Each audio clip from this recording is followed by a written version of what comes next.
बघा, राष्ट्रवादी काँग्रेस पार्टी शरदचंद्र पवार आम्ही या पक्षाच्या वतीनं 3 जागांची मागणी करतो आहे. मुरबाडचा विषय आहे, शहापूर आहे आणि भिवंडी पश्चिम आहे.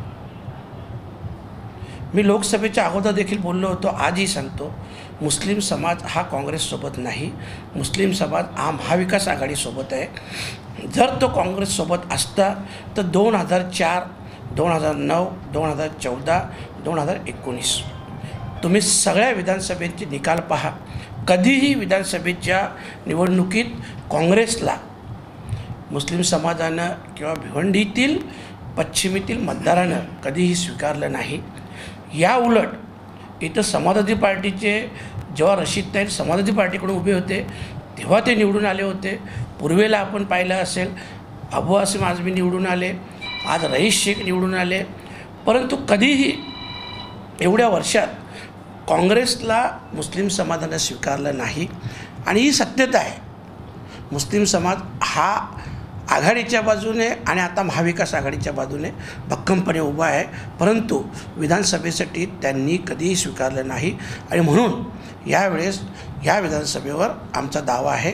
आणि ज्या विलास पाटीलनं प्रवेश घेतला, आपण पाहिलं असेल, काँग्रेस पक्ष संपवण्यात विलास पाटलांचा सिंहाचा वाटा आहे. ज्यावेळेस भिवंडीत 90 नगरसेवकांमधून 47 नगरसेवक हे काँग्रेसचे होते, त्यावेळेस 12 नगरसेवक शिवसेनेच्या नगरसेवकांनी पाठिंबा दिला होता.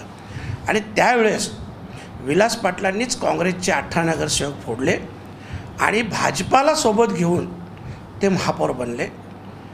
विलास पाटलांचा तुम्ही इतिहास बघितला, 2009ला देखील जेव्हा लोकसभा निवडणूक झाली, ज्यावेळेस असं वाटत होतं की काँग्रेसचं पारडं जड आहे, त्यावेळेस विलास पाटलांनी समाजवादी पक्षातून स्वतःच्या वडिलांना अपक्ष म्हणून उभं केलं आणि स्वतःच्या वडिलांना समाजवादी पक्षातून उभं केलं. 2014 भाजपाला जाहीररित्या पाठिंबा दिला, 2019 भाजपाच्या उमेदवाराला पाठिंबा दिला, विधानसभेला देखील भाजपाचं काम केलं आणि आत्ता ते काँग्रेसमध्ये दाखल झालेले आहेत. काँग्रेसवाल्यांना काय साध्य करायचं मला कल्पना नाही. परंतु ज्या 18 नगरसेवकांना तुम्ही डिस्क्वालिफाय करण्यासाठी सगळे प्रयत्न केले आणि त्यांना केलं देखील, पण हे सगळं ज्यांनी घडवलं त्यांना आज तुम्ही पक्षात घेता, हेही लक्षात ठेवा. या अगोदर संतोष शेट्टीने देखील पक्षात घेतलं होतं. डे 1 घेऊन उमेदवारी दिली, लगेच उमेदवारी दिली, ठीक आहे, ते पडले. त्याच्यानंतर दुसऱ्या दिवशी ते भाजपात दाखल झाले. विलास पाटलांचं देखील काही नवीन नाही आहे. आणि म्हणून जरी तसं असलं तरीसुद्धा अनेकांनी मला सांगितलं का विलास पाटील इच्छुक आहेत. खरं म्हटलं तर माझा पूर्ण विश्वास आहे.